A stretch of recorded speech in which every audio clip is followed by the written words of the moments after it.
America మరో shocking news అయితే చెప్పింది. ఇది బిజినెస్ మ్యాన్లకి, పర్యటించాలనుకుంటున్నటువంటి వారికి కొంచెం ఇది చాలా కష్టతరమైనటువంటి షాకింగ్ న్యూస్ అని చెప్పొచ్చు. అదేంటంటే ఇక నుంచి ఎవరైనా సరే వీసా దరఖాస్తు చేసుకున్నప్పుడే, అంటే అమెరికా వెళ్ళాలని వీసా కోసం దరఖాస్తు చేసుకున్నప్పుడే 5,000, 10,000, 15,000 3 రకాల బాండ్లు అయితే ఉంటాయి. అందులో ఏదో ఒకటి ఆ వీసా ప్రకారం తీసుకోవాల్సి ఉంటుంది.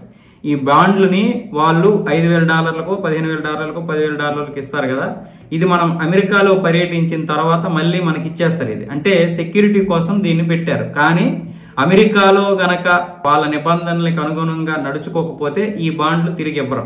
ఇది పైలట్ ప్రాజెక్ట్ కింద 12 నెలల వరకు ఉంటుంది. ఇది వచ్చే నెల 15, అంటే ఇది 15 రోజుల్లో అమల్లోకి రానుంది. అంటే 15 రోజులు అంటే మరొక ఆగస్టు 15, 20వ తారీఖు కల్లా ఇదైతే అమల్లో పెడతారు. అంటే ఏ విధంగానైనా సరే అమెరికాని ఆర్థికంగా అన్ని విధాలుగా కూడా దోచుకుందామని చూస్తున్నారు. ఇప్పుడు ఆర్థికంగా ఇంకా ఎక్కువ నిలబెడదాం, ఇప్పటికే ఆర్థిక సంక్షోభంలోకి వెళ్ళిపోతున్నటువంటి అమెరికాని ఇప్పుడు అన్ని విధాలుగా ప్రయత్నాలు అయితే చేస్తున్నాడు ట్రంప్.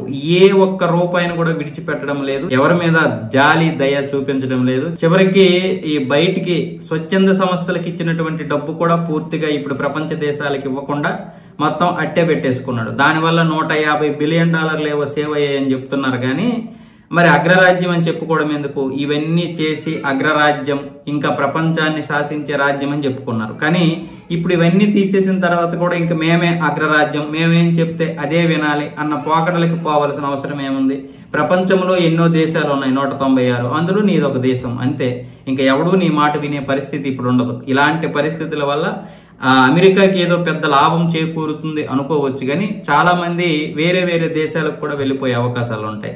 దీనివల్ల అమెరికా ప్రజలు విపరీతంగా ఇబ్బందులకు గురవుతారు. పైగా నిన్న ఒక టీవీ షో జరుగుతున్నప్పుడు ట్రంప్ కోడలు కూడా అడిగింది ఒక రేడియో హోస్ట్ ని, మీరు ట్రంప్ పాలనకి ఎన్ని మార్కులు ఇస్తారంటే, అసలు నేను ట్రంప్ పాలనకి మార్కులే ఇవ్వను, ఇతని వల్ల అందరము ఇబ్బందులకు గురవుతున్నాం, చాలా అంటే చాలా సమస్యలు ఫేస్ చేయాల్సి వస్తుంది. అలాగే ఇదే విధానం గనక కొనసాగితే భవిష్యత్తులో అమెరికా పరిస్థితి కూడా ఎలా ఉంటుందో కూడా చెప్పలేమంటూ ఆయన ట్రంప్ కోడలతోటే మాట్లాడేసరికి ఇప్పుడు మొత్తం పరిస్థితి ఏంటో అర్థం పడుతుంది అనమాట.